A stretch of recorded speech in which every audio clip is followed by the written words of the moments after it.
Muito obrigado. Para quem não lhe conhece, quem é Renan? Renan Santos é um rapaz de 42 anos que fundou o próprio partido político por não aceitar nenhum dos demais. E isso no Brasil é uma tarefa hercúlea, comparável a abrir, sei lá, uma startup que inventa, vamos dizer, uma nova tecnologia. Porque no Brasil é quase impossível. O presidente da República anterior, o Bolsonaro, tentou e não conseguiu um terço do que nós fizemos. Que liderou as manifestações contra Dilma Rousseff em 14, 15, 16, derrubou um governo inteiro, surgido do mais absoluto nada.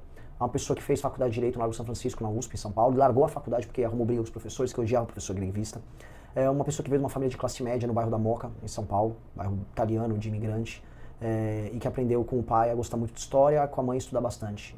Esse cara é o Renan. E esse cara hoje, presidente do seu próprio partido, está concorrendo à presidência da República, tendo como objetivo fazer o seu país ser uma das 5 maiores nações do mundo. E para isso ele entende que ele vai precisar fazer coisas que nem todo mundo vai concordar, nem todo mundo vai achar bonito, mas que são necessárias para despertar o potencial que nós temos, que é um potencial que infelizmente não é utilizado. A gente estava conversando rapidamente fora do ar sobre, digamos assim, sobre o Brasil, porque é um país de dimensões continentais que se enfrenta a muitas realidades, das mais variadas possíveis, e o senhor está fazendo já, mais do que nunca agora nesse período pré-eleitoral, uma série de visitas país afora. Do que o senhor está vendo, é possível mudar o país? É possível mudar o país, mas toda mudança parte de um diagnóstico, e o diagnóstico tem que ser muito verdadeiro, e por ser verdadeiro, o meu diagnóstico ele é cruel. Existem regiões no Brasil que são meras colônias. Eu trato Pará como uma colônia da família Barbalho. O Amapá é uma outra colônia, que foi uma colônia que estava na mão do Sarney. Nós temos muitas regiões que são colônias. Elas vivem, e como colônias, elas vivem num regime de exploração por parte de uma elite local, e essa elite submete à metrópole, que a metrópole é Brasília. Aquelas pessoas que vêm ali não são cidadãos, elas são súditos e algumas vezes algo muito similar a um servo ou a um escravo. Tá? Então a população que eu vi na ilha de Marajó não tem cidadania. As pessoas, elas vivem de migalhas que são jogadas para elas ali. E nesse regime, o que o poder estabelecido que é delas é um voto que eles compram no período eleitoral para eles manterem o jogo junto à metrópole lá em Brasília, lá na capital. Então, é muito diferente do que eu vejo aqui no Rio Grande do Sul. Vocês têm problemas econômicos profundos, vocês têm problemas de infraestrutura profundos, vocês têm problemas de corrupção aqui. Mas vocês são um Estado de verdade. Vocês são cidadãos. Aliás, vocês exercem a cidadania com tanta intensidade que vocês fazem besteira. Vocês vivem brigando entre si. É uma característica do gaúcho, né? Vocês, vamos dizer, demandam participação política a todo custo, a ponto de às vezes se inviabilizarem. Às vezes a gente não precisa ser tão politizado assim para que as coisas andem. E como conciliar dois países assim? O modelo de conciliação hoje é o Brasil que trabalha e produz, especialmente da região centro-sul, ele paga a conta dos líderes que administram as colônias do norte e nordeste. E isso não pode funcionar mais, porque ninguém está aguentando. Então, nós precisamos conciliar o desenvolvimento econômico das regiões que estão mais pobres, sem ficar punindo as regiões que hoje estão produzindo bastante, estão produzindo mais. E tirar o peso do Estado do lombo, na prática, dessa população que trabalha e produz muito. Eu falo, por exemplo, eu preciso aqui, sei lá, fazer média com vocês, gaúchos. Eu posso falar do meu estado, São Paulo, que é o mais roubado de todos. Meu município é roubado pelo governo federal. E não sobra dinheiro em São Paulo, para dar um exemplo de lá, para resolver os problemas de infraestrutura e favela. Então, como conciliar isso? Pois bem, só aumentando a atividade produtiva nas regiões hoje mais pobres do Brasil. Então, eu vou conseguir salvar o Rio Grande do Sul, como presidente da República, com o quanto eu resolvo o Maranhão, com o quanto eu resolva o Ceará, com o quanto eu resolva o Pará. E é detrimental. O Rio Grande do Sul manda mais de 50 bilhões no Pacto Federativo e recebe de volta 13. O Maranhão manda 6 e recebe 21. É mais ou menos isso, grosso modo. Isso está errado. Isso não é certo. Então, como nós vamos corrigir? Pois bem, um líder político tem que apontar o problema e trazer as soluções, e o que eu aviso para todo mundo do Centro-Sul é: fica tranquilo que eu deixo vocês trabalharem, eu vou conseguir reduzir carga tributária, reduzir juros, para que a economia ande, e enquanto isso eu vou resolver os problemas lá de cima, lá do Nordeste. A gente tem que estar muito presente, porque o que eu vi na região Norte e Nordeste é de chorar. É de chorar e está piorando. Eu podia aproveitar e perguntar o que a sua candidatura, ou a sua pré-candidatura tem de diferente em relação aos outros pré-candidatos. Mas já que o senhor tocou na questão da criação do Missão é um partido novo. A gente, inevitavelmente, no país tem muita crítica, a quantidade de partidos que a gente tem, muitas vezes sem ideologia nenhuma, que uma hora estão de um lado, outra hora estão para a esquerda, outra hora estão para a direita, outra hora estão no centro, via de regra estão no centro, inclusive. O que o Missão tem de diferente dos demais partidos que a gente já tem? Ele tem o fato de ele ser um partido. O que é um partido? O partido representa uma parcela de uma determinada população, e ele tem uma visão de mundo muito clara, e ele ganha e perde pela visão de mundo.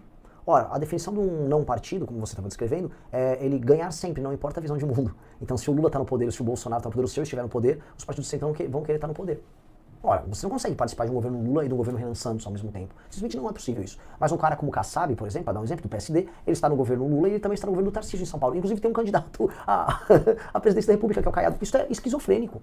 Como uma pessoa consegue fazer isso? Ele não é um partido. Então, nós temos pouquíssimos partidos no Brasil. O PT é um partido político, o PSOL é um partido político. Eu não vou colocar as legendas minúsculas de esquerda porque elas são irrelevantes. E a Missão, que é o meu partido, é um partido político. Os demais eu vejo como legendas. Talvez o Partido Novo venha a ser um partido político, talvez. Mas partido tem muito pouco. A gente está conversando com o Renan Santos, pré-candidato do Missão à presidência da República, que está nos visitando na manhã de hoje. Uma curiosidade só, confesso que me bateu aqui durante a entrevista. O Missão é um partido novo, evidentemente. vocês vão participar ativamente, por exemplo, dos debates, ou vocês podem ser excluídos por aquela... Tem uma cláusula, enfim, né, representatividade, mas vocês são um partido novo ao mesmo tempo. Vão participar, a gente vai ver a omissão, a gente vai lhe ver, por exemplo, nos grandes debates nacionais que vem por aí na eleição. A regra é clara, eu não tenho uma questão impositiva, ou seja, eu não posso me colocar de maneira obrigatória no debate porque eu não tenho a representação parlamentar. Mas as redes de televisão, elas têm a opção de me colocar. E elas vão me colocar. Eu já tive nas reuniões sobre os debates, sobre os regramentos. Então, foi um convidado para todos, por hora, e espero participar. E eu acho que irei participar, sim. Eu posso cravar para quem está nos ouvindo que eu estarei nos debates da televisão, sim. Eu já estou em terceiro nas pesquisas e subindo. Pois é, eu ia tocar nesse assunto também. Porque ontem ainda saiu a pesquisa do BTG e... Obviamente a gente vê mais do que nunca em todas as pesquisas uma polarização entre Lula e Flávio Bolsonaro. E aí candidatos tentando aparecer com uma espécie de terceira via. E o senhor, em alguns recortes da pesquisa, dependendo do tipo de público, enfim, o senhor aparece bem posicionado. Isso de alguma maneira lhe surpreendeu? Não. Veja, a montagem do partido político nossa foi uma demonstração de força colossal. Mostra organização, mostra mobilização. Também outra coisa que fica claro pra gente é que a gente já era uma força importante no debate público antes de ser um partido. Ou seja, a divisão em três do debate público no Brasil já existia antes de eu ser candidato a presidente. Nós criamos o discurso em Lula e Bolsonaro. O que a gente fez aqui, papo de terceira via, aquela coisa anêmica, estilo Simone Tebet, e aquilo não é nada. Aquilo é basicamente falar, eu não sou nenhum nem outro, então eu não sou nada. Eu sou muita coisa, eu tenho muita proposta, eu tenho 10 mil vezes mais proposta do que o Lula e o Flávio somados. Então, quando você é algo, você tem peso gravitacional. Quando você tem peso gravitacional, as coisas circulam ao teu redor. Então, muita coisa circula ao nosso redor porque nós temos muito peso gravitacional. E a nossa massa, né, tô falando agora de física, ela só aumenta porque nós crescemos como grupo. E aí, os outros começam a circundar a gente. E a gente não circunda ninguém. Então, nesse sentido, nada me surpreende. Nós estamos em primeiro, de acordo com a pesquisa Atlas, entre os mais jovens, de 16 a 24 anos. Nós estamos praticamente empatados em segundo, do 25 a 35. E nós temos que subir a escala etária. Se eu subir a escala etária, eu vou para o segundo turno. Esse é o lance. Esses jovens adultos, convencerem seus irmãos mais velhos, seus tios e seus pais da necessidade de ter um novo país. E de que eles não podem ficar presos nessa dicotomia estúpida entre um centro-esquerda burro, que é o petismo, e um centro-esquerda burro, que é o bolsonarismo. Centro-direita burro. Porque eles não são extremos. O grande erro dessa história de polarização é falar que eles são extremistas. O Lula não é um extremista. O Lula faz um governo de centrão com um temperinho de esquerda. E o Bolsonaro fez um governo de centrão com um temperinho de direita. Esteticamente, eles têm uma embalagem ideológica. Mas o governo deles é um governo vazio. Qual foi a agenda do governo Lula? Qual foi a pauta? Taxar?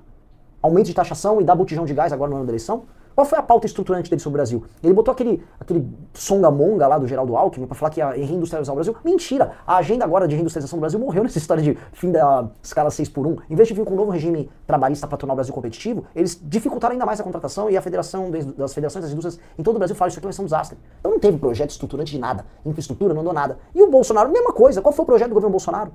Qual foi o projeto de Brasil que o Bolsonaro andou? O que o Bolsonaro, que falava tanto em segurança, fez em segurança? Fizeram nada. São 2 zeros à esquerda. E eu sou muita coisa. Eu tenho muito projeto. Você pode perguntar pra mim, no período que a gente estiver aqui, tudo que você quiser perguntar, tudo haverá uma proposta do meu partido. Eu tenho 6 livros publicados com o meu partido político, chama Livro Amarelo, com propostas para todas as áreas e todas as regiões do Brasil. E é isso que você precisa fazer se você ama o Brasil. Se você ama algo, você se dedica àquilo. E essas pessoas não se dedicam ao Brasil. Essas pessoas não se dedicam a ter um projeto Brasil. Elas contratam para fazer o projeto de governo delas um marqueteiro. É real. Eles não contratam intelectuais, eles não chamam a base do seu partido para construir nada. Eles chamam um marqueteiro para falar qual é a proposta. Pro inferno essa gente maldita. É por isso que tá todo mundo quebrado em todos os lugares. Todo mundo só quer fazer marketing. Aí todo mundo abraça uma bandeira do Brasil, mas ninguém ama de fato o Brasil. Se o Flávio amasse de fato o Brasil, ele falaria o que o Brasil precisava fazer. Se o Lula amasse de fato o Brasil, ele não ia ludibriar as pessoas dando migalha para elas, sabendo que as contas públicas estão estourando. É isso que eu não consigo aceitar e é isso que tá me fazendo crescer. Porque eu tô falando verdades que às vezes doem. Eu vou falar verdades pros moradores, pros eleitores aqui do Rio Grande do Sul, que vão irritar eles. Vou falar pro agricultor daqui que tá reclamando de um monte de coisa. Eu peguei um monte de reclamação do agricultor. Mas fica votando nos Bolsonaro. Fica fazendo campanha, botando bandeirinha dos Bolsonaro no trator. Acha que vai acontecer o quê? O Bolsonaro usou vocês. Usou. Vocês foram usados e descartados. E assim como o Lula usou a classe média por vezes, usa os mais pobres. Tem que falar a verdade, as pessoas têm que despertar. Não sei se eu tô aqui me excedendo, falando muito nessa resposta, mas um exemplo que eu dou é o seguinte. Tava me falando ontem, Renan, poxa, muito agricultor tá quebrado. Tem algum regime de recuperação? Ou vai ter algum tipo de versão especial do Plano Safra? Inclusive, hoje a região aqui está na capa da Gazeta do Sul, está mobilizada em Brasília, São João. Mas está mobilizada em Brasília em função do pedido de securitização da dívida, que está afetando muitos produtores. Exato. Agora, como você vai poder fazer isso em escala se as contas públicas estão quebradas? E se o político que o agricultor defende, vou dar um exemplo, Flávio Bolsonaro, em grande medida, ele falou que não vai fazer as reformas que vão resolver a questão fiscal do Brasil. Ele avisou, eu não vou fazer uma nova reforma da Previdência, eu não vou fazer as desindexações na parte da aposentadoria nem do BPC, eu não vou fazer desvinculações. Entendi, você não vai fazer nada. Então não vai ter dinheiro para ajudar o agricultor, porque as contas públicas estão estouradas, o agricultor precisa entender isso. Se a pessoa não estiver disposta a fazer o sacrifício para resolver as coisas, não vai ter sacrifício para resolver a questão dos agricultores. Só que as pessoas querem ouvir, tem uma música do Cazuza que ele canta assim, mentiras sinceras me interessam. Então parece que às vezes as pessoas querem mentiras sinceras, que deixem eles confortáveis ouvindo a mentira e se iludem para a próxima estação, para o próximo ano. Eu não acredito nisso, estou avisando, olha, eu vou fazer essas reformas e aí eu consigo ajudar o setor, porque eu sou favorável ao setor, muito favorável ao setor. E mais, eu quero saber, já que esse agricultor gosta tanto do Bolsonaro, por que no governo do Bolsonaro ele não habilitou a exploração tanto de potássio quanto dos fosfatos para a gente fazer os nossos fertilizantes aqui no Brasil e não depender da Rússia e do Irã, como a gente defende, o preço está subindo? Por que ele não arrumou de verdade a briga com essas ONGs, com FUNAI, com ICMBio, que impede a instalação de infraestrutura logística que façam que o agro consiga exportar ou mesmo enviar, circular suas mercadorias para lá e para cá?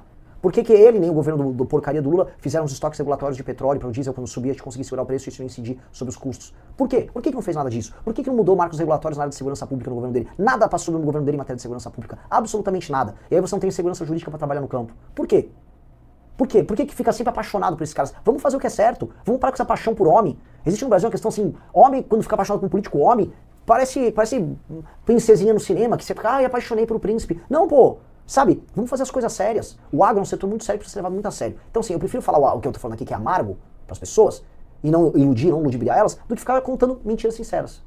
A gente está conversando aqui, encaminhando para o encerramento, com o candidato do Partido Missão à presidência da República, pré-candidato, Renan Santos. Candidato, o senhor também não vai ter espaço de propaganda em rádio e TV, que a gente sabe que acaba sendo bastante importante também. E, ao mesmo tempo, o senhor mesmo relatou esse crescimento seu nas pesquisas nesses segmentos em especial. Como é que vocês pretendem ampliar, qual a aposta de vocês? É no corpo a corpo, é nas entrevistas, é nas redes sociais? Fazendo o que eu estou fazendo exatamente. Conteúdo em redes sociais e rodar o Brasil. Não há mais nada que possa fazer. Eu não tenho dinheiro para sair colocando mulheres com bandeiras na rua escrito Renan, viva Renan. Eu não tenho dinheiro para comprar prefeitos, para comprar pastores evangélicos, que é isso que os grandes partidos fazem. Eles compram apoio. A ideia de máquina, estrutura, palanque é uma ideia muito custosa em que você compra apoio. O termo palanque, olha, eu tenho um palanque aqui em Santa Cruz. O que seria isso? Seria eu encontrar o prefeito aqui da cidade e oferecer uma grana para ele botar a rede de apoio dele a meu favor. Eu não vou fazer isso. Não só porque eu não tenho dinheiro, como eu também não acredito que se eu precisar fazer isso para ganhar eleição, até porque dá para ganhar eleição sem fazer essas coisas. Então, o que eu vou fazer? O que eu estou fazendo? Eu vou gravar vídeos, vou falar dos temas regionais, dos temas nacionais o tempo todo, e vou rodar o Brasil, vou dar entrevistas como eu estou dando para você, sendo sincero sobre os problemas nacionais. É a única maneira honesta de fazer campanha. Até porque se houver outra maneira que não seja essa, é desonesta, eu não vou fazer. Então, eu preciso fazer dessa maneira. Se isso não me permitir vencer a eleição, paciência. Agora, não vou virar o que eu critico para ganhar. Quem vai ser seu vice? Vai ser alguém com perfil militar. Vai ser alguém com esse perfil. Perfil militar? Precisa. O quando de perfil militar é experiência de combate. Mas por quê? Porque eu sou uma pessoa que representa a luta pela decência e contra a corrupção. E eu preciso de um vice, uma pessoa que tenha um perfil de alguém que combata o crime organizado e que entenda disso e que tenha autoridade junto com a tropa, para que a gente juntos possa construir um caminho de enfrentamento e destruição do crime organizado e de limpeza na política suja que acontece em Brasília. Esse é o duo, esse é o mix que a gente precisa ter. Mas já tem nome? Não vou entregar, mas tem nomes que eu estou conversando. Não posso entregar, infelizmente, ainda. Peço desculpas. Não, perfeito. Candidato, aliás, pré-candidato, quero agradecer muito a sua presença aqui na Rádio Gazeta, conversando com a gente. É o primeiro pré-candidato à presidência que passa aqui e a gente sempre está abrindo espaço para os candidatos que nos visitam. Então, obrigado pela visita aqui. Até não vai ter tempo aqui da gente conversar sobre isso, né? Mas o senhor estava falando e eu li sobre isso também. O senhor passou por alguns perrengues aí, por falta de dinheiro nessas viagens aí. Agora teve recentemente na Amazônia também.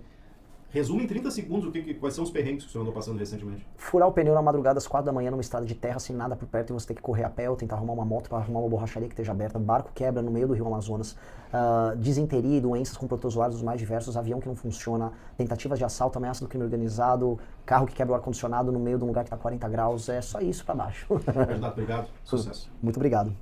A gente conversou com o pré-candidato à presidência da República.